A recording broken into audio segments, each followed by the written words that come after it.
இப்படி உலகத்தில் நடந்தால் நீதமான ஒரு படை வந்து அவர்கள் வந்து மக்காவை கைப்பற்றுவார்கள் என்றார்கள், அவர்கள் மதீனாவை கைப்பற்றுவார்கள் என்றார்கள். அந்த படை அப்படியே வந்து மக்கா மதீனாவில் இருந்த அந்த ஏரியா அத்தனையுமே கைப்பற்றி விடுவார்கள். ஒரே ஒரு நைட் என்றார்கள் ரசூலுல்லாஹ். அந்த படையில் யார் இருப்பார்கள்? அவர்கள் உலகத்தில் இதுக்கு முன்னாடி அறிமுகப்படுத்தப்பட்டிருக்க மாட்டார்கள். என்றால் அவர்கள் நீதமான படை. ரசூலுல்லாஹ் அந்த படைக்கு இந்த பேர் அந்த பேர் இந்த பேர் என்று வைக்கவில்லை, அதில் நீதமான படை என்றார்கள், மிக நேர்மையான படை என்றார்கள். அவர்கள் வந்த உடனேயே கஅபத்துல்லாஹ் அங்கே அவர்கள் இருப்பார்கள். இரவு நேரம் ஒரே ஒரு நைட் அதாவது மக்காம் இப்ராஹிமுக்கும் ஹஜருல் அஸ்வதுக்கும் இடைப்பட்ட இடத்திலே அவர் இமாம் மஹ்தி அவரை தேர்ந்தெடுத்துக் கொள்வார்கள். அல்லாஹ்வுடைய நல்லடியார்களே, இந்த படை அவர்கள் வருவார்கள். எப்ப வருவார்கள் தெரியுமா? இவர்கள் வந்த உடனே மதீனா ஹை செக்யூரிட்டி ஜோன், மதீனாவிலே இருந்து தான் படைகள் உலகம் எங்கும் அனுப்பப்படும். ரசூலுல்லாஹ் அதுக்கு வைத்த பேர் என்ன தெரியுமா? மதீனாவில் இருந்து அந்த படை அனுப்பப்படுகிற நேரம் மிக பவர்ஃபுல்லான ஒரு படை.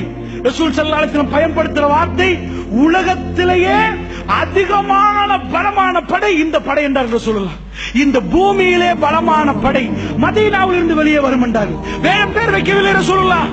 பலமான படை, நீதமான படை. அந்த பலமான படை எங்க போகும் தெரியுமா?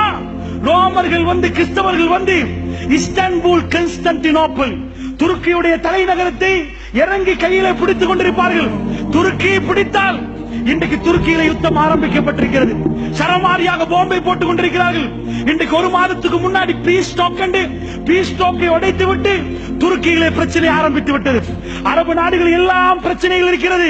அல்லாஹ்வுடைய தூதர் என்ன சொன்னார்கள்? துருக்கியில் உள்ள தலைநகரம் இஸ்தான்புல், அது எங்கள்கிட்ட பறிபோனது என்று செய்தி உங்களுக்கு கேள்விப்பட்டால், அல்லாஹ்வுடைய நல்லடியார்களே, மஹ்தி அலைஹிஸ்ஸலாத்து வஸ்ஸலாமுடைய வருகைக்கும் இஸ்தான்புலுக்கும் மிக மிக நெருக்கமான தொடர்பு இருக்கிறது. அமாக்கல்லது தாபிக் என்ற ஊர் அலப்போவுக்கு பக்கத்திலே, இன்றைக்கு அதிபயங்கரமான யுத்தம் நடக்கக்கூடிய அலப்போவுக்கு பக்கத்திலே இந்த தாபிக் என்ற ஊர் எங்க கையில இருந்து பறிப்போய் விட்டால், அதே மாதிரி இஸ்தான்புல், துருக்கியுடைய இஸ்தான்புல் எங்க கையில இருந்து பறிப்போய் விட்டால், அல்லாஹ்வுடைய நல்லடியார்களே, அங்கே தான் இமாம் மஹ்தி வருவார். எங்கிருந்து வருவார்? ஹரத்திலே அவர் இருப்பார். ஒரு காலமும் அவருக்கே தெரியாது அவர் தான் மஹ்தி என்று. நன்றாக புரிந்து கொள்ளுங்கள், மஹ்தி அவர் என்று அவருக்கே தெரியாது. ரசூலுல்லாஹ் என்ன சொன்னார்கள்? படர்ந்த நெற்றி என்றார்கள். மூக்கு கொக்கை, இன்னொரு ஹதீஸிலே மூக்கு கொஞ்சம் நீளமாக இருக்கும் என்றார்கள். அவர் என்னுடைய குடும்பம் என்றார்கள். ரசூல் ஸல்லல்லாஹு அலைஹி சொன்னார்கள், என்னுடைய குடும்பம் என்றார்கள். என்னுடைய ஃபாத்திமாவுடைய குடும்பம் என்றார்கள் ரசூல் ஸல்லல்லாஹு அலைஹி வஸல்லம். குறிப்பாக ஹஸன் ரலியல்லாஹுடைய குடும்பம் என்றார்கள். அங்கிருந்து வருவார் முஹம்மது இப்னு அப்துல்லாஹ். அவருடைய வாப்பாவுடைய பேர் அப்துல்லாஹ், அவருடைய பேர் முஹம்மத். அப்துல்லாஹ், முஹம்மத் என்னுடைய பேருக்கு ஒத்தாக இருக்கும், என் வாப்பா பேருக்கு அவருடைய வாப்பா பேர் ஒத்தாக இருக்கும், என் தாய் பேருக்கு அவருடைய தாய் பேர் ஒத்தாக இருக்கும். ரசூல் ஸல்லல்லாஹு அலைஹி வஸல்லம் அவர்கள் சொன்னார்கள், எல்லாத்தையும் சொல்லிவிட்டு அவர் யார் அவருக்கே தெரியாது. அல்லாஹ்வுடைய நல்லடியார்களே, அவர் அந்த நீதமான படையில் வந்தவர். எங்கே வந்தவர்? அவர் மக்காவில் பிறக்க மாட்டார், ஷாம் வாசி. அவர் வருவார் இந்த நீதமான படையில் வந்து காபத்துல்லாஹ் கைப்பற்றின உடனே அந்த நைட், அந்த இரவு, ஒரு இரவில் மஹ்தி வெளியாவார் என்றார் ரசூலுல்லாஹ். ஒரு இரவு தான், உலகத்துக்கு அதுக்கு முந்தின இரவில் இல்லை. இன்னொரு ஹதீஸில் சொன்னார்கள், மறுமை நாள் வருவதற்கு ஒரு நாள் எஞ்சி இருந்தாலும் மஹ்தியை அல்லாஹ் அனுப்பாமல் மறுமை நாள் வராது என்றார். ஏன் அப்படி சொன்னார்கள் தெரியுமா? அவ்வளவு உறுதி மஹ்தி வருவார் என்பதற்கு. மஹ்தி அலைஹிஸ்ஸலாத்து வஸ்ஸலாம் அவர்கள் ரசூல் ஸல்லல்லாஹு அலைஹி சொன்னார்கள், என்னுடைய பரம்பரையில் அவர் வருவார். வந்தால் அவர் அப்படியே இந்த இடத்தில் இருப்பார், மக்காம் இப்ராஹிமுக்கும் இதுக்கும் இடையில் இருப்பார். அந்த நேரத்திலே கண்டு கொள்வார்கள் மக்களில் உள்ள சிறந்தவர்கள், அறிவாளிகள். அவர்கள் இவரை கண்டு கொண்டு இவர் இமாம் மஹ்தி என்பார்கள். அல்லாஹ்வுடைய நல்லடியார்களே, அரத்தில் அப்படி நடந்தது. 1979 ஆண்டு சில பேர்களுக்கு கேள்விப்பட்டிருக்கும், 4 நாட்களாக அரத்தில் தொழுகை நடக்கவில்லை. சுபஹ் தொழுகை முடிந்த உடனே ஒரு ஃபயர் பண்ணினார்கள், ஷூட் பண்ணி ஹரமே அப்படி கதிகலங்கி போய்விட்டது. ஹரத்துக்குள்ளே ஒருவர் எடுத்து மைக்கை எடுத்து பிடித்து பேசினார், இமாம் மஹ்தி வந்திருக்கிறார், இதா இருக்கிறார் இமாம் மஹ்தி என்று ஒருவரை காட்டி, அவருடைய வாப்பா பேர் அப்துல்லாஹ், அவருடைய பேர் முஹம்மது, அவர் படையோடு இங்கே வந்திருக்கிறார், ஹரத்திலே இமாம் மஹ்தி வந்து விட்டார் என்று சொன்ன சேருக்கு ஹரமே குழம்பி நிற்கிறது. அவர் அரபியில் பேசுகிறார். அங்கே உள்ள பாதி பேருக்கு ஒன்றுமே புரியவில்லை. ஏனென்றால் அஜமிகள் அங்கே இருக்கிறார்கள், என்ன பண்ணுவது என்று வழங்கவில்லை. ஃபயர் பண்றதுக்கு எல்லோரும் ரெடியாக நிற்கிறார். ஹரம் அப்படியே இருக்கிறது. சவுதி கவர்மெண்ட் அது வரைக்கும் இப்படிப்பட்ட ஒரு செக்கின் கொடுக்கவே இல்லை. இன்றைக்கு போய் ஜித்தாவில் நிக்கிறோம் என்றால் செக் பண்ண வேண்டும் என்று அவர் அவசரப்படுத்துகிறார்கள் என்றால், நீண்ட நேரம் நிப்பாட்டி வைத்து விசாரிக்கிறார்கள் என்றால், இது எல்லாம் 79க்கு பிறகு நடந்தது. அல்லாஹ்வுடைய நல்லடியார்களே, என்ன நடந்தது? ஹரத்திலே இமாம் மஹ்தியுடைய ஆட்சி என்று சொல்லி அறிவித்து எல்லாரும் வெளியானப்போது சவுதி அவசரமாக ஃபயர் பண்ணவில்லை. ஹரத்திலே ஒன்றும் பண்ண முடியாது. எல்லாம் அமைதியாக நின்று ரொம்ப ஸ்மூத்தாகத்தான் ஹேண்டில் பண்ணி, அது மஹ்தி இல்லை அப்பா. ஏனென்றால் சவுதியே கதிகலங்கி நின்றது. இது மஹ்தியா என்ன? யார்? இமாம்கள் தெளிவாக பேசினார்கள். இப்படி மஹ்தி வர மாட்டார் என்றார்கள், தெளிவாக சொன்னார்கள். அல்லாஹ்வுடைய நல்லடியார்களே, நிறைய பேர் பேசுறார், அவர் மஹ்தியாம், இவர் மஹ்தியாம். மஹ்தி வந்து விட்டாலும் ஒரு காலமும் மஹ்தி அலைஹிஸ்ஸலாத்து வஸ்ஸலாம் அவர் வர முன்னாடியும் தெரியாது, அவருக்கும் தெரியாது. அவர் முஹம்மது, அவர் மஹ்தி என்றால் என்ன தெரியுமா அர்த்தம்? அவர்தான் கலீஃபா, அவர்தான் கலீஃபா. ரசூலுல்லாஹ் சொன்னார்கள், பனி மலைகளை தாண்டியாவது மஹ்தி வந்தால் அவருக்கு பையத்து பண்ணுங்கள் என்றார்கள். நீங்கள் எல்லோரும் அவர் அணியில் ஒன்று சேருங்கள் என்றார்கள். சாதாரண ஒருவர் வந்து நான் மஹ்தி என்றால் உனக்கு என்னடா ஆட்சி இருக்குது? மஹ்திக்கு என்ன கிடைக்கும் தெரியுமா? ஜஸீரத்துல் அரப் அவர் கையில் இருக்கும். ஒரு நாளில் அவர் ஆட்சியாளராக முழு உம்மத்தும் கண்டு கொள்ளும். அல்லாஹ்வுடைய நல்லடியார்களே, அப்படிப்பட்டவர் வந்தாதான் ஆட்சி. ஜஸீரத்துல் அரபில் அது நடக்கவில்லை. நிறைய பேர் வந்து ஹோட்டல்களில் தங்கி மஹ்தி வந்தாராம். ஒரு காலத்தில் இன்னொருத்தர மஹ்தி மஹ்தி என்று அழைத்தார்கள். இப்படி காதியானில் இருந்து எல்லாருமே மஹ்தியை பற்றி பேசுவார்கள். அந்த மஹ்தி அலைஹிஸ்ஸலாத்து வஸ்ஸலாம் அப்படியெல்லாம் வரவே மாட்டார். நீங்கள் யாரை பார்த்து சந்தேகப்படவே தேவையில்லை. ஏனென்றால் அவரை உலகம் இந்த உம்மத்து அடையாளம் காட்டும் வரைக்கும் ஜஸீரத்துல் அரபுடைய ஜனாதிபதி அவரா? அவர் மஹ்தி. அப்படி வந்தாரா? மதீனாவை அவர் படை அனுப்பக்கூடிய சென்ட்ரல் பாயிண்டாக அனுப்பி உலகம் எங்கும் படைகள் போகும் என்றால் ரசூலுல்லாஹ் மதீனாவிலிருந்து போகும். இந்த உலகத்திலே, இந்த பூமியிலே மிக பலமான படை மதீனாவிலிருந்து வெளியாகும். எங்கே போகும் தெரியுமா? கான்ஸ்டன்டினோப்பிளுக்கு போகும் என்றால் ரசூலுல்லாஹ். துருக்கியுடைய தலைநகரம் இன்றைக்கு இஸ்தான்புல் என்ற பேர். கான்ஸ்டன்டினோப்பிளுக்கு போனால் அங்கே உள்ளவர்கள் சொல்லுவார்கள், கிறிஸ்தவர்கள், எங்களுக்கு இவர்களுக்கும் போராட்டம், நீங்க எதுக்கப்பா வந்தீங்க? உங்களுக்கு எங்களுக்கு என்ன இது? படையில் போனவர்கள் சொல்லுவார்கள், இல்லை, எங்களுடைய உறவுகள், நாங்கள் விடமாட்டோம் என்றார். அல்லாஹ்வுடைய நல்லடியார்கள் ரசூலுல்லாஹ் சொன்னார்கள், அந்த படையை மூன்றாக பிரித்தார்கள். அந்த மிக பலசாலியான படையில் முனாஃபிக்கள் இருந்தார்கள். மூன்றாக ரசூலுல்லாஹ் பிரித்தார்கள். அதிலே ஒரு கூட்டம் புறமுதுகுட்டு ஓடுவார்கள். அல்லாஹ் ஒருபோதும் அவர்களை மன்னிக்க மாட்டான் என்றார்கள் ரசூலுல்லாஹ். அதிலே இன்னொரு கூட்டத்தை ரசூலுல்லாஹ் சொன்னார்கள், அவர்கள் அந்த யுத்தத்திலே ஷஹீதாக்கப்படுவார்கள். அல்லாஹ் ரப்புல் ஆலமீன் அவர்களை அரவணைத்துக் கொள்வான், அவர்களை மன்னித்து விட்டான் ரசூல் ஸல்லல்லாஹு அலைஹி வஸல்லம். அதிலே மூன்றாவது கூட்டம் அவர்களை தோற்கடிப்பார்கள். அந்த நேரத்தில் இஸ்தான்புல் மீண்டும் எங்கள் கையில் வந்தால் ஈசா நபியுடைய வருகை நெருங்கிவிட்டது என்ற அடையாளம். அல்லாஹ்வுடைய நல்லடியார்களே, இஸ்தான்புல் எங்கள் கையிலிருந்து போய் வர வேண்டும். இன்றைக்கு இஸ்தான்புல் போகுமா என்ற சந்தேகம் எழும்பக்கூடிய யுத்தம் வந்திருக்கிறது. ஆப்கானிஸ்தானை அடித்தார்கள், உள்நாட்டு போர், அல் கைதா என்றார்கள், தாலிபான் என்றார்கள், அடித்துக் கொண்டார்கள், சண்டைகள் வந்தது. கடைசியில் அமெரிக்கா தலையிட்டு அதை கையில எடுத்தார்கள். ஈராக் யுத்தம் என்றார்கள், அது இது என்றார்கள். கடைசியில் அமெரிக்கா கையிட்டு அவர் கையிலே வந்து விட்டது. அல்லாஹ்வுடைய நல்லடியார்களே, இதே மாதிரி அவர்கள் அப்புறம் பொம்மைகளை போட்டு ஆட்சியை நடத்தி கொண்டிருப்பார்கள். இதே மாதிரி இப்ப துர்க்கி யுத்தம் ஆரம்பிக்கப்பட்டிருந்தால், இதே சிரியாவுடைய யுத்தம் ரசூலுல்லாஹ் சொன்ன மல்ஹமாவாக இருந்தால், இது முடியவே முடியாமல் அடித்துக் கொண்டே இருந்தால், அல்லாஹ்வுடைய நல்லடியார்களே, கடைசி நேரம் ஷாமில் இருந்து தான் அந்த ஜிஹாது படை வெளியாகும். அல்லாஹ்வுடைய நல்லடியார்களே, ஏன் நான் ஷாமில் இருந்து சொல்கிறேன் தெரியுமா? மஹ்தி அலைஹிஸ்ஸலாத்து வஸ்ஸலாமுடைய படையில் பெரும் பகுதி சிரியா மக்கள். அல்லாஹ்வுடைய நல்லடியார்களே, நான் இதை கட்டி சொல்லவில்லை, சஹீஹுல் முஸ்லிமிலே மிக தெளிவாக வருகிறது. அவர்கள் போய் இஸ்தான்புலை பிடிப்பார்கள். பிடித்தால் ஷைத்தான் வெளியே வந்து கத்துவான். ரசூலுல்லாஹ் சொன்னார்கள், தஜ்ஜால் வெளியே வந்து விட்டான், தஜ்ஜால் வந்து விட்டான். ஓடுவார்கள் அந்த ஜிஹாது படை. எங்கே ஓடுவார்கள் தெரியுமா? ஹதீஸில் தெளிவாக வருகிறது, சிரியாவுக்கு ஓடுவார்கள். ஏன் சிரியாவுக்கு ஓடுவார்கள் தெரியுமா? தன்னுடைய மனைவி மக்களை பாதுகாப்பதற்காக வேண்டி சிரியாவுக்கு ஓட்டம் எடுப்பார்கள். ஏன்? தஜ்ஜால் வந்து விட்டால். அண்டர்லைன் பண்ணுங்க, சிரியா. ஏன் சிரியாவுடைய மனைவி மக்கள்? அது சிரியாவுடைய படை. அல்லாஹ்வுடைய நல்லடியார்களே, ஜிஹாதிலே பட்டு பட்டு பட்டு கடைசி யுகம் வருகிற நேரம் சிரியாவில் இருந்து தான் அந்த மிக பலசாலியான படை. ஷாம் மண்ணில் இருந்து பலஸ்தீனத்திலே ஜிஹாது போராளிகளை நீங்கள் பார்க்கலாம். உம்மாமார்கள் மோந்து மோந்து பிள்ளைகளை அனுப்புகிறார்கள். ஃபீ சபீலில்லாஹ், அல்லாஹ்வுடைய பாதைகளை போங்க என்று சொல்கிறார்கள். இந்த ஷாம் மண்ணே மறுமை நாள் நெருங்கி விட்டது என்று சொல்வதற்கான மஸ்ஜிதுல் அக்ஸாவுக்கான போராட்டம் அது தொடங்கி நடந்து கொண்டிருக்கிறது. யகூதியுடைய கணக்குகள் பிழையாகிவிட்டது. யகூதிகள் மிலேனியம் என்று பெயர் வைத்தார்கள். ஏன் பெயர் வைத்தார்கள்? மலிக்குஸ் சலாம். தெளிவாக பேசினார்கள் அவர்கள் சொன்னார்கள் கிங் ஆஃப் பீஸ், சமாதானத்தின் அரசனை 2000 ஆண்டு நாங்கள் எதிர்பார்க்கிறோம் என்றார்கள். யாரப்பா சமாதானத்தின் அரசன்? தஜ்ஜால். தஜ்ஜாலை எதிர்பார்த்தார்கள். அல்லாஹ்வுடைய நல்லடியார்களே, அது மிலேனியமாக பரப்பப்பட்டது. வீடியோக்களை அவர்கள் போட்டு வைத்திருந்தார்கள் மஸ்ஜிதுல் அக்ஸாவில் லைவ் டெலிகாஸ்ட் பண்ண. தஜ்ஜால் வருவானாம், கிங் ஆஃப் பீஸ், அதை வேர்ல்ட் வைடா லைவ் டெலிகாஸ்ட் பண்ணுவதற்கு போட்டார்கள். ஏமாந்து 17 வருடங்கள் ஆகிவிட்டது. 17 வருடங்கள் ஆகிவிட்டது. அவர்கள் தஜ்ஜாலை எதிர்பார்க்கிறார்கள். ரசூலுல்லாஹ் சொன்னார்கள், ஈரானில் உள்ள ஒரு ஊர் இருக்கிறது, அஸ்பஹான், அரபியில் அதனுடைய பேர், இங்கிலீஷ்ல இஸ்பஹான். ரசூலுல்லாஹ் சொன்னார்கள், சஹீஹ் முஸ்லிம் நினைக்கிறேன், அஸ்பஹானிலே 70,000 யூதர்கள் தைலசான் என்ற பச்சை நிற யூதர்களுடைய ஆடை அணிந்து கொண்டு தஜ்ஜாலை பின்தொடருவார்கள் என்றார்கள். அல்லாஹ்வுடைய நல்லடியார்களே, போய் இன்டர்நெட்ல அடித்து பாருங்கள். இஸ்பஹான், அஸ்பஹான், நிறைய ஊர்கள் இஸ்லாமிய ஊர்களாக மாறிவிட்டது. இஸ்லாம் அவைகள் எல்லாம் பிடித்து விட்டது. ஆனால் இன்றைக்கு அண்டையில் இருந்து ரசூலுல்லாஹ் என்ன சொன்னார்கள்? யூதர்களுடைய மிக புனிதமான, அதாவது யூதர்கள் பிடிவாதமாக உள்ள மண் தான் அஸ்பஹான். இன்றைக்கும் ஈரானிலே யூதர்களுடைய ஏரியா தான் அஸ்பஹான்.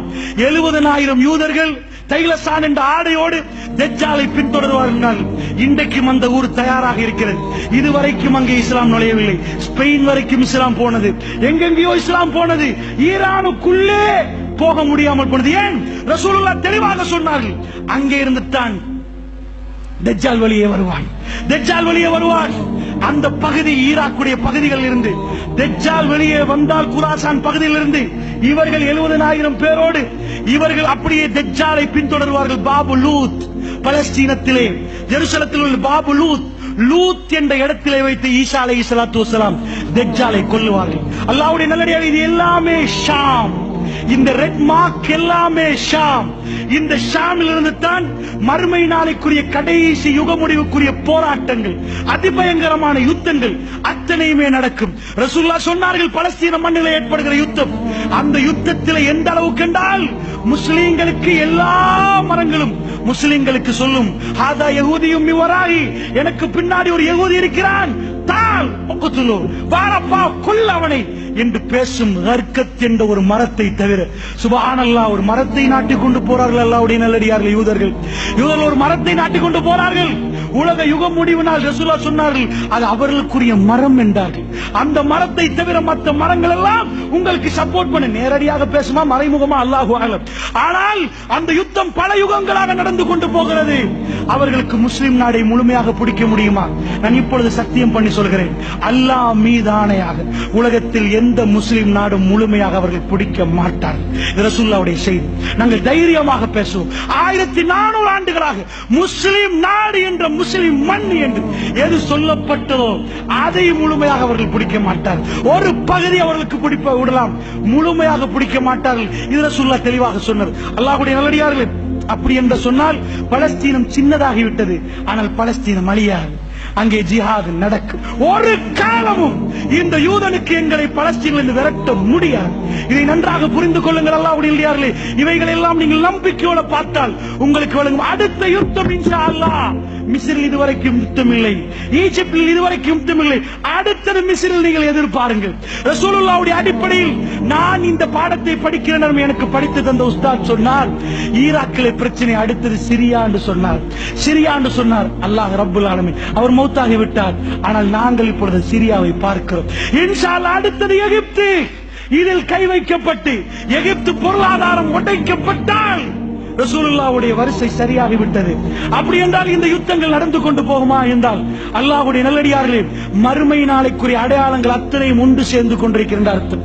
அப்படி என்றால் மிக நெருக்கமாக இருக்கிறது என்றால் மறுமைக்கு நானும் நீங்களும் மறுமையை நினைத்தோமா? அல்லாஹ்வுடைய நல்லடியார்களே, சிரியா மக்களுக்காக, ஷாம் மக்களுக்காக என்ன சொன்னோம்? அல்லாஹ்வுடைய நல்லடியார்களே, முதலிலே சிரியாவிலே பிரச்சனை ஏற்பட்ட இடம் டெமஸ்கஸ், திமிஷ்க். கிழக்கு பகுதியில் ஒரு வெள்ளை மினாரா இருக்கிறது. அதாவது இமாம் ஈசா அலைஹிஸ்ஸலாத்து வஸ்ஸலாம் அவர்கள் இறங்குற இடம் வெள்ளை மினாராண்டு ஒரு சிலர்கள் அடையாளம் வைத்திருக்கிறார்கள். அல்லாஹ் ஆலம், எங்களுக்கு நேரடியாக அடையாளம் காட்ட முடியாது. எது அடையாளம் படுத்தப்பட்ட வெள்ளை பள்ளிவாசலோ அதிலும் ஒரு துண்டு இந்த யுத்தத்திலே பாதிக்கப்பட்டிருக்கிறது. சோ இந்த ஷாமை பொறுத்தளவில் அதிபயங்கரமான யுத்தத்துக்குரிய அத்தனை அடையாளங்களும் மிக தெளிவாக தெரிகிறது என்று சொன்னால் நாயகம் ஸல்லல்லாஹு அலைஹி வஸல்லம் சொன்ன செய்தியை ஞாபகப்படுத்துகிறேன். உலகம் இந்த மாதிரியான பிரச்சனையை முகம் கொடுக்கிற நேரம் யமனை காட்டி ரசூலுல்லாஹ் சொன்னார்கள், யமனில் ஒரு யுத்தம் உருவாகும் என்றார்கள். யமனிலே யுத்தம் உருவாக்கப்பட்டிருக்கிறது. யமனிலும் சண்டை நடக்கிறது. ஜனாசாக்கள் ஒவ்வொரு நாளும் ஜனாசாக்களை தான் சந்திக்க வேண்டியிருக்கிறது என்றால் அல்லாஹ்வுடைய நல்லடியார்களே, அதிபயங்கரமான யுக முடிவு நாள் சம்பவித்தால் நானும் நீங்களும் தயாரா? அல்லாஹ்வுடைய நல்லடியார்களே, இமாம் மஹ்தி அலைஹிஸ்ஸலாத்து வஸ்ஸலாமுடைய வருகை இந்த உலகத்துக்கு நெருங்கிக் கொண்டிருக்கிறது என்று சொன்னால் நானும் நீங்களும் தயாரா என்று சிந்தித்து பார்க்க வேண்டும். அல்லாஹ்வுடைய நல்லடியார்களே, ரசூலுல்லாஹ் சொன்னார்கள், ஒரு யுகம் வரும் என்றார்கள், பசித்த நாய்கள் உணவை கண்டால் எப்படி பாய்வார்களோ அந்த அளவுக்கு மறுமையினால் நெருங்கிவிட்டால் காபிர்கள் முஸ்லிம்களை கண்டு பாய்ந்து கொதறுவார்கள் என்றார்கள் ரசூல் ஸல்லல்லாஹு அலைஹி வஸல்லம். முஸ்லீம் முஸ்லீம் என்று சொல்லப்படுகிற நேரம், லா இலாஹ இல்லல்லாஹ் மொழியப்படுகிற நேரம், அந்த ஒரே வார்த்தைக்காக முஸ்லீம் கொல்லப்படுகிறான். அல்லாஹ்வுடைய நல்லடியார்களே, இந்த உலகத்திலே முஸ்லீமுக்கு வாழ முடியாதாம். காரணம், அவன் முஸ்லீமாம். அல்லாஹ்வுடைய நல்லடியார்களே, ரோஹிங்கியா முஸ்லிம்களை நீங்கள் எல்லாம் பார்த்திருப்பீர்கள். அர்கான் என்ற ஒரு ஊராகவே வாழ்ந்து கொண்டிருந்தார்கள். அர்கான் என்ற ஊராக வாழ்ந்து கொண்டிருக்கிற நேரம் ரோஹிங்கியா முஸ்லிம்கள் அவர்கள் பர்மாவுக்குள் உள்ளடக்கப்பட்ட பிறகு அவர்கள் அத்தனை பேரும் விரட்டப்பட்டு நிப்பாட்ட வைத்து சுட்டார்கள். அல்லாஹ்வுடைய நல்லடியார்கள் என்ன காரணம் கேட்டால், ஏனப்பா அவர்கள் செய்த பிழை என்னப்பா? முஸ்லிம் என்றார்கள். முஸ்லிம் என்றார்கள். ரசூலுல்லாஹ் என்ன சொன்னார்? ஒரு காலம் வரும், எப்படி பசித்த நாய்கள் வெறி பிடித்து உணவை கண்டால் பாய்வார்களோ உங்களை கண்டு அப்படி பாய்வார்கள் அப்பா என்றார்கள். சஹாபாக்கள் கேட்டார்கள், யா ரசூலல்லாஹ், அப்பொழுது நாங்கள் அதிகமாக இருப்போமா கொஞ்சமாக இருப்போமா? ரசூலுல்லாஹ் சொன்னார்கள், நீங்கள் அதிகமாக இருப்பீர்கள். சொல்லிவிட்டு சொன்னார்கள், நானும் நீங்களும் இருக்கிறோம், அப்படி இருக்க மாட்டார்கள் அப்பா. வெள்ளத்தில் அடிபட்டு போகிற சருகுகள் போன்றிருப்பார்கள். அதனால் அதிகமாக இருந்து வேலை இல்லை, நீங்கள் அதிகமாக இருப்பீர்கள், ஆனால் வெள்ளத்தில் அடிபட்டு போற சருகுகள் மாறி இருப்பீர்கள். அல்லாஹ்வுடைய நல்லடியார்களே, அப்படிப்பட்ட காலமாண்டு சந்தேகிக்கப்படுகிற அளவுக்கு முஸ்லிம் என்றால் அவன் தீவிரவாதி, முஸ்லிமை கொல்லுங்கள், முஸ்லிமை அடியுங்கள் என்று சொல்லப்படுகிறது. ரோஹிங்கியா முஸ்லிம்களை அனுப்பினா சுப்ஹானல்லாஹ், யாரு கைவிரிச்சா தெரியுமா? அர்கான்ல இருந்து ஒரு ஆறு ஓடுது. அந்த ஆறு நேரடியா பங்களாதேஷுக்கு செட் ஆகுது. நாயிஃப் என்ற ஒரு ஆறு, அதுல போட்டா வந்தாங்க. நீங்க எல்லாம் பார்த்திருப்பீங்க. சின்ன குழந்தைகளை கையில் வைத்திருந்தார்கள், சாப்பாடு பார்சல் கொடுத்தாங்க. ஸ்ரீலங்கா கூட அந்த வீடியோ பார்த்திருக்க, முழு பேரும் பார்த்தாங்க. அவ்வளவு பேரும் சுமந்து குழந்தைகளை எல்லாம் எடுத்துட்டு வர நேரம் பங்களாதேஷ் போர்டர்ல அவ்வளவு ஆமியை குமிச்சு உள்ள வர வேணான்ட்டாங்க. அழுகிறார்கள், குழந்தைகள் தேம்பி தேம்பி அழுகுது. ஒரு வீடியோ ஒரு ராணுவ வீரருக்கு அப்படி போக்கஸ் பண்ணப்படுகிறது. அந்த ராணுவ வீரருடைய கண்ணால கண்ணீர் ஓடுது. என்ன குழந்தைகள் அழுகுது, எல்லோரும் அழுகிறார்கள். சாப்பாடு கொடுக்கப்பட்டு போங்கன்னு சொல்லப்படுகிறது. பங்களாதேஷ் கவர்மெண்ட் முஸ்லீம் என்று பார்க்கவில்லை, தம்முடைய நாட்டுக்குள் பர்மாவை அழைக்க இயலாது என்று அப்படித்தான் முஸ்லீம் என்று சொன்ன நாடுகள் பார்த்தது. அல்லாஹ்வுடைய நல்லடியார்களே, அது பயங்கரமான சோதனை. முஸ்லீமுக்கு பாதிக்கப்படுற நேரம் மற்ற முஸ்லீம் கைவிரித்து விட்டான். அந்த நேரத்தில் பிள்ளைகளை தூக்கி காட்டுவார்கள், பிஞ்சி மதலைகள். எனக்கும் உங்களுக்கும் அப்படிப்பட்ட சோதனை வரவில்லை. காலையில் போகிறோம், மாலையில் வருகிறோம், சின்ன சின்ன பொருளாதார சிக்கல். ஆனால் எனக்கும் உங்களுக்கும் அவர்கள் பட்ட வேதனை கூட ஞாபகம் இல்லை என்றால் நாங்கள் முஸ்லீமா முனாஃபிக்கா? அல்லாஹ்வுடைய நல்லடியார்களே, காட்டின உடனே அந்த ராணுவ வீரர் கண்ணீர் வடிகிறது. அப்படியே சொல்லுவார், அல்லாஹ் உங்களை பாதுகாப்பான், போங்க, எங்களுக்கு வேற ஒன்னும் பண்ண முடியாது. அழுது சொல்லுவாரு. சுப்ஹானல்லாஹ். அந்த மக்கள் திரும்ப போட்டில் ஏற்றி அனுப்பப்படுவார்கள். அந்த மீன் பிடித்தவர்கள் சொன்னார்கள் அறிக்கை, நாங்கள் எல்லாம் மீன் பிடிக்க போனோம், ஆத்தங்கரையிலே நாங்கள் மீனை விட அதிகமாக சின்ன பிள்ளைகளும் மதலைகளும் பெரியவர்களும் ஜனாசாக்களை மிதங்குவதை பார்த்தோம். அல்லாஹ்வுடைய நல்லடியார்களே, இந்த முஸ்லிம் உம்மத் வெறி பிடித்த நாய்கள், பசித்த நாய்கள் எப்படி உணவை கண்டால் பாயுமோ அப்படி பாயும் வரைக்கும் லா தக்கூமு ஸாஆ, மறுமை நாள் வராது என்றார்களே ரசூலுல்லாஹ். என்னுடைய மக்கள் பாதிக்கப்பட்டிருக்கிறார்கள். ஜனாசா ஆத்தங்கரை ஓரமாக மிதக்கிறது. அல்லாஹ்வுடைய நல்லடியார்களே, முழு உலகமே பார்த்த ஒரு போட்டோ, நிறைய நாளிதழ்களில் தலைப்பு செய்தியாக வந்து உலகமே உழுக்கப்பட்ட ஒரு போட்டோ. கையில் தூக்குற நேரம் தான் நானே வயதை அலைந்து கொண்டேன். ஏனென்றால் வீடியோ கூட வெளியிட்டார்கள். ஒரு கரை ஓரமாக சிரியாவுடைய யுத்தத்திலே கரை ஓரமாக ஒரு குழந்தை, அந்த குழந்தையுடைய அப்படியே முகம் குப்புற அந்த குழந்தை மௌத்தாக இருக்குது. கிட்டத்தட்ட 3.5 வயசு இருக்கு. அதாவது அப்படியே அலை வருகுது, தலைய நலைக்குது, அலை வருகுது, தலைய நலைக்குது. இந்த மாதிரி நலைச்சு போகுது. சுபஹானல்லாஹ், ஜனாசாவை தூக்கினால் சின்ன ஒரு குழந்தை. இந்த மாதிரி யுத்தங்களால் முஸ்லிம்கள் வாப்பா கடலில் மௌத், உம்மா மௌத், அந்த பிஞ்சு குழந்தை கடலிலே அனாதையாக மரணிக்கப்பட்டிருந்தால் அல்லாஹ் ரப்புல் ஆலமீன் அப்படிப்பட்ட சோதனை எனக்கும் உங்களுக்கும் தரவில்லையே. இந்த இரவிலே நானும் நீங்களும் அந்த மக்களுக்காக கண்ணீர் வடித்து துஆ செய்யாவிட்டால், யா அல்லாஹ், எங்களுடைய மக்கள், எங்களுடைய புனித மண்ணிலே மிக அதிபயங்கரமான போராட்டம் நடக்கிறது. அந்த மக்களுக்கு உன்னுடைய உதவி வேண்டும் இறைவா என்று கேட்காவிட்டால் நாம் எல்லாம் எப்படிப்பட்ட முஸ்லிம்கள் அல்லாஹ்வுடைய நல்லடியார்கள். எனக்கும் உங்களுக்கும் உள்ள இந்த சாதாரண பிரச்சனைகள் பெரும் பிரச்சனையாக இருந்தால் நீங்கள் எல்லாம் பார்க்கலாம். அதாவது உலகமே பார்த்த வீடியோ. அடுத்த நாட்டுக்கு போய்விட்டார்கள், கிறிஸ்தவ நாடு. போனால் ரயில்வே ட்ரக்கிலே பிஞ்சு குழந்தைய உம்மா தூக்கி கொண்டிருக்கிறார். பாப்பா வந்து உம்மாவோட சேர்த்து ரயில்வே ட்ரக்கிலே போறார். எதுக்கு போட்டார் தெரியுமா? தற்கொலை முயற்சி. அல்லாஹ்வுடைய நல்லடியார்களை பிச்சை கேட்டார்கள். என்ன கேட்டார்கள் தெரியுமா? ட்ரெயின் வந்தால் அப்படியே சாகுறோம் என்றார்கள். பேச்சுக்கு நிஜமாக சொல்லவில்லை. ஏன் அப்படி சொன்னால்தான் அந்த ஊரிலே எங்களை எடுப்பார்கள். என்ன கேட்டார்கள் தெரியுமா? இல்லை என்றால் நீங்கள் எங்களை பொறுப்பெடுத்துக் கொள்ளுங்கள் என்றார்கள். எங்களை பொறுப்பெடுத்துக் கொள்ளுங்கள் என்றார்கள். சுப்ஹானல்லாஹ், கிறிஸ்தவ நாடுகளில் போய் மண்டையிட்டு எங்களை பொறுப்பெடுத்துக் கொள்ளுங்கள் என்று கண்ணீர் வடித்து அழுகிறார்களே பஷார் அல் அசாத். அவன் செய்த கொடுமை இந்த மோமின்களை, முஸ்லிம்களை மண்டியிட வைத்திருக்கிறது அல்லாஹ்வுடைய நல்லடியார்கள். அப்படி என்று சொன்னால் நான் என்ன உங்களுக்கு சொல்கிறேன், அதிபயங்கரமான யுத்தத்தின் விளைவு. நன்றாக வாழ்ந்த எங்களுடைய முஸ்லிம்கள் எங்கேயோ போகிறார்கள். அவர்களுடைய கூடாரத்தில், குடிசைகளே கூடாரத்தில் மைனஸ் டிகிரி. அல்லாஹ்வுடைய நல்லடியார்களே, அதிபயங்கரமான கூதல் இருக்கிறார்கள். சாப்பிடுவதற்கு வழி இல்லை. அவர்கள் செய்த குத்தம் என்ன? பஷார் அல் அசாதை முன்னிறுத்தி, இறைவா, இந்த கொடுங்கோலனுக்கு நீயே பார்த்துக்கொள் யா அல்லாஹ் என்று எத்தனை முஸ்லிம்கள் கேட்டீர்கள். நானும் நீங்களும் அவர்களுடைய உறவுகள் என்றால், அஹ்லுஸ் சுன்னா வல் ஜமாஅத் பாதிக்கப்படுறார்கள் என்றால், இந்த ஷியாக்கள் அவர்கள் நுழைந்து இவர்கள் அஹ்லுஸ் சுன்னாவுடைய இரத்தத்தை ஓட்டுகிறார்கள் என்று சொன்னால் புரிந்து கொள்ளுங்கள், இந்த நாட்டிலே ஷியாக்களை வளர்க்கிறார்கள். இமாம் குமைனி. யாரடா இமாம் குமைனி? அவனுக்கு இமாம் என்று யார் பேர் வைத்தது? அல்லாஹ்வுடைய நல்லடியார்களே, அந்த அளவுக்கு இமாம் என்று சொல்லக்கூடிய ஈரானிய முஸ்லிம் குடியரசு என்று வாய் கூசாமல் வானொலிகளில் பேசுகிறார்களே ஷியாக்கள், என்றைக்காவது அஹ்லுஸ் சுன்னா வல் ஜமாஅத்தில் சேருவார்களா? நாங்கள் ஜமாத் ரீதியாக பிரிந்திருக்கலாம், தௌஹீத், தப்லீக், ஜமாத் இஸ்லாமி என்று பிரிந்திருக்கலாம். ஆனால் நாங்கள் எல்லோரும் அஹ்லுஸ் சுன்னா வல் ஜமாஅத்துகள். ஆனால் ஷியாக்கள் காஃபிர்கள். ஜமியத்துல் உலமா மிக தெளிவாக ஃபத்வா கொடுக்கப்பட்டிருக்கிறது. ஷியாக்களை இந்த உலமாக்கள் எல்லோரும் எதிர்க்கிறார்கள். அறத்திலே வியாழக்கிழமை, வெள்ளிக்கிழமை ராத்திரியிலே ஆமியிலே போடுவார்கள், மஸ்ஜித் நபவியிலே. ஏன்? இந்த ஷியாக்கள் அங்கேயும் பிரச்சனை. தொழமாட்டார்கள். சுப்ஹானல்லாஹ், மஸ்ஜிதில் அலிக்கு போய் தொழுவார்கள். மிக முசீபத்து பிடித்தவர்கள்.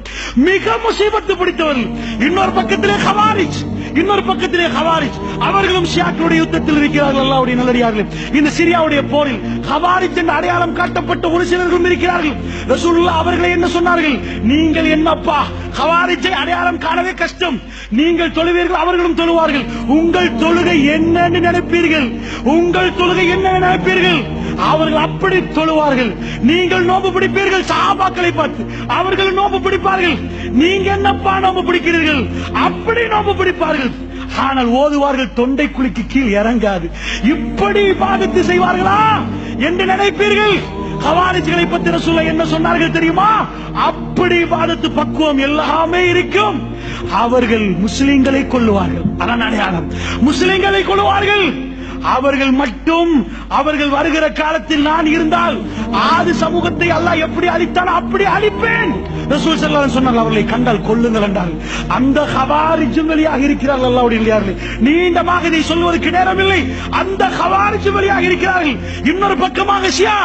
இந்த நாட்டில் யாரு செய்த முசீபத்தோ 200க்கு மேற்பட்டவர்களை ஈரானுக்கு அனுப்பி அவர்கள் எல்லாம் மௌலவியாக வந்திருக்கிறார்கள். ஓட்டமாவடியிலே ஒரு மதரசா, கதிரொலியிலே இன்னொரு மதரசா என்று சொல்லி மதரசாக்கள் நடத்தப்படுகிறது. அஹ்லுஸ் சுன்னா வல் ஜமாஅத் பள்ளிவாசல்கள் குறிக்க வைக்கப்பட்டு இன்னமும் அவர்களுக்கு வளர்க்கப்பட்டால் எங்களுடைய உறவுகள் அங்கே போய் ஷியாவை படித்து வந்து நெஞ்சிலே அடித்து ஃபாத்திமா என்று பேசுகிறார்கள். அவர்கள் நடிக்கிறார்கள். கோல்பேஸுக்கு பக்கத்திலே அவருடைய பல்கலைக்கழகம், ஃப்ரீ எஜுகேஷன். எங்களுடைய உறவுகள் தெரியாமல் போறார்கள்.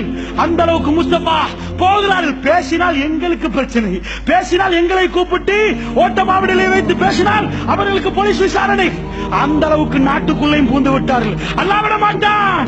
நாங்கள் எங்களுக்கு பிரச்சனை வந்தாலும் பிரச்சனை இல்லை. இந்த உம்மத்து எந்தக்கு ஷியா நுழைந்ததோ அன்றைக்கு இந்த உம்மத்து இரத்தால் ஓடும். அல்லாஹ்வுடைய நல்லடியார்களே, அப்படி என்றால் என்னுடைய உறவுகளே, அஹ்லுஸ் சுன்னah வல் ஜமாஅத்தினர்களே, நானும் நீங்களும் உருவாகி ஷியாக்கள் தெரிந்து எங்களுடைய பிள்ளைகளை பாதுகாக்கணும். கோல் ஃபேஸ் வரைக்கும் வந்து விட்டார்கள். யூனிவர்சிட்டி உருவாக்கி இருக்கிறார்கள். இந்த நாட்டில் அவர்களை பற்றி பேசினால் எனக்கும் உங்களுக்கு மௌனம். ஈரான் அப்படி தலை போட்டிருக்கிறது. அல்லாஹ்வுடைய அல்லாஹ் விட மாட்டான். அல்லாஹ் விட மாட்டான். அவர்கள் செய்கிற அராஜகம் தான் இந்த அராஜகம். இது எல்லாத்துடைய முடிவு கிறிஸ்தவருடைய கையிலே, அது கையிலே போனால், ஆமாக் அல்லது தாபிக்களே வந்து அவர்கள் இறங்கினால், சென்பூர் என்றைக்காவது அமெரிக்காவோ நேட்டோ படையோ ஏதோ ஒன்று பிடித்தால் அன்றைக்கு எதிர்பாருங்கள் இமாம் மஹ்தி அலைஹிஸ்ஸலாத்து வஸ்ஸலாம் உடைய வருகை. அல்லாஹ்வுடைய நல்லடியார்களே, அதிபயங்கரமான சம்பவங்கள் இவைகள் எல்லாம் நடக்கிற நேரம் இன்னொரு சம்பவம் நடக்கிறது. இது எல்லாம் வைத்துத்தான் மறுமை நாள் நெருங்கி விட்டதா? ரசூலுல்லாஹ் சொல்லிவிட்டார்கள், நெருங்கி விட்டது. நான் கடைசி தூதர் என்று சொல்லிவிட்டார்கள். அது எவ்வளவு நெருங்கி இருக்கிறது என்றால், ரசூலுல்லாஹ் சொன்னார்கள் ஒரு நதியை பார்த்து, மறுமை நாளைக்குரிய அடையாளங்களை ரசூலுல்லாஹ் பேசுற நேரம் பானதுரையிலே இந்த வீட்டிலே இப்படி நடக்கும் என்று பேச மாட்டார். இன்னால் மௌத்தாகுவார், அது மறுமைக்குரிய அடையாளம் என்று சொல்ல மாட்டார். ஏனென்றால் உலகமே பார்க்கணும், உலகமே பேசணும். அந்த மாதிரி விஷயங்களை தான் ரசூல் ஸல்லல்லாஹு அலைஹி வஸல்லம் நாவிலே அல்லாஹ் சொல்ல வைத்தான்.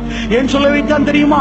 அந்த யுகங்களில் அவைகள் எல்லாம் நடக்கிற நேரம் நானும் நீங்களும் தௌபாவிலே ஈடுபட்டு அல்லாஹ்வின் பக்கம் திரும்ப வேண்டுமா, நெருங்க வேண்டுமா?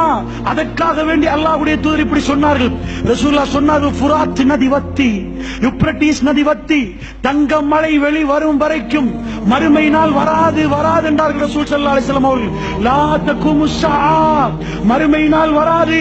ஃபுராத் நதி வத்தி, தங்க மழை வெளி வரும் வரைக்கும். புகாரி முஸ்லிமிலே வருகிறது. அல்லாஹ்வுடைய நல்லடியார்களே, திடுக்கிடக்கூடிய செய்தி. ஃபுராத் என்றால் யூப்ரட்டிஸ் நதி. நான் நினைக்க மாட்டேன் இந்த சபையில் யாரும் அந்த நதி ஸ்கூலில் படித்திருக்காமல் யாரும் இருந்திருப்பீர்கள் என்று.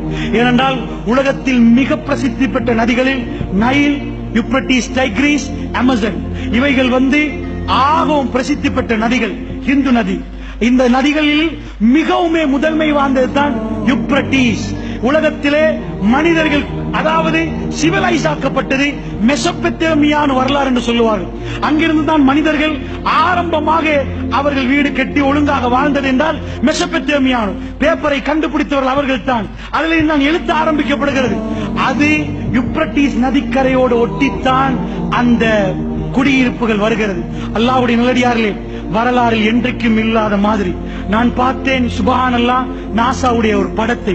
சுப்ஹானல்லாஹ், நீங்கள் போய் இன்டர்நெட்டில் அடித்து பாருங்கள். 2003ஆம் ஆண்டு, 2009ஆம் ஆண்டு, 2003, 9, 16 எடுத்து காட்டார்கள். அசந்து போகிறேன். அல்லாஹ்வுடைய நல்லடியார்களே, அந்த ரிவருடைய மேப், சேட்டலைட் மேப், இவ்வளவு இருக்கிற ரிவர் ஒரு நூலாக மாறி இருக்கிறது. 2016 அவர்கள் விஞ்ஞானிகள் சந்தேகிக்கிறார்கள் 2023 இதில் ஒரு பகுதி வத்திவிடும் என்று. வரலாறிலே இதுவரைக்கும் வத்தாத ஒரு நதி, ஜீவன் நதி. எக்கச்சக்கமான ஆட்டிகள். ஏனென்றால் இது ஈராக்கை ஒட்டி, சிரியாவை ஒட்டி ஓடக்கூடிய ஒரு நதி. இது வத்துறது எந்த அளவுக்கு என்றால், பழங்காலத்து சில நாணயங்கள், சில விஷயங்கள், அவைகள் எல்லாம் நதிக்கரையில் இருந்து எடுக்கிறார்கள். அந்த போட்டோக்கள் எல்லாம் உங்களுக்கு பார்க்கலாம். ரசூலுல்லாஹ் குறிவைத்து சொன்னார்கள், சேட்டலைட் மூலமாக யூப்ரட்டிஸ் நதிகளை இன்றைக்கு அவதானிக்கப்படுற அளவுக்கு. யூப்ரட்டிஸ் நதியுடைய ரிவர் இன்றைக்கு இவ்வளவு சுருக்கமாகி விட்டது. மக்களுக்கு, ஈராக் மக்களுக்கு தண்ணீர் இல்லையா? யூப்ரட்டிஸ் வத்துதான். இவைகள் எல்லாம் இன்றைக்கு உலகத்தில் பரவலாக பேசப்படுகிறது. உலகம் பஞ்சம் என்று பேசப்படுகிறது. அத்தாதுர்க் என்ற ஒரு பைம் ப்ராஜெக்ட் அடிக்கிறார்கள். அந்த நதியை திருப்பி அது இன்னும் கொஞ்சம் நதியை வத்த வைக்கிறது. கூடி அந்த மக்களுக்கு தண்ணீர் வசதி இல்லையா? ரசூலுல்லாஹ் சும்மா பேசவில்லை. யூப்ரட்டிஸ் நதி வத்தி தங்கம் மழை வெளிவரும் வரைக்கும் மறுமை நாள் வராது என்றார்கள் ரசூலுல்லாஹ். நீங்கள் போய் அதை எடுக்க வேண்டாம் என்றார்கள். 100 பேர் போனால் 99 பேர் சாகடிக்கப்படுவார்கள். ஒரே ஒருவர் தான் மீதமாக இருப்பார்கள். 99% என்று அர்த்தம் அல்லாஹ்வுடைய நல்லடியார்கள். அப்படி என்றால் அல்லாஹ்வுடைய நல்லடியார்கள் இன்னொரு புறமாக இது நடந்து கொண்டிருக்கிறது என்றால், இப்படிப்பட்ட யுத்தங்கள், மஸ்ஜிதுல் அக்ஸாவுக்கான போராட்டம் எல்லாமே நடக்கிறது என்று சொன்னால், அல்லாஹ்வுடைய நல்லடியார்களே, இவைகள் எல்லாம் நமக்கு என்ன சொல்லித் தருகிறது? ரசூலுல்லாஹ் சாதாரணமாக மறுமை வரும் என்று சொல்லவில்லை, அடையாளத்தை போட்டு சொன்னார்கள். அந்த காலத்துக்கு காலம் அல்ல அடையாளத்தை விரிக்கிறான். எல்லாமே ஒரு காலம் இல்ல. ரசூலுல்லாஹ் முதலில் சொன்னார்கள், இஜாஸிலே ஒரு நெருப்பு எடுக்கும் என்றார்கள். புகாரிலே வரக்கூடிய செய்தி, இஜாஸை நோக்கி கையை நீட்டினார்கள். இந்த இஜாஸிலே நெருப்பு எடுத்தால் அது மறுமை நாளைக்கு அடையாளம் என்றார்கள். இந்த இஜாஸுடைய நெருப்பு பசராவிலே உள்ள ஒட்டகங்களுடைய சங்கிலிகளில் அவருடைய ஜுவால் தெரியும் என்றார்கள். பெருமானார் பேசினால் மிக தெளிவாக பேசுவார்கள்.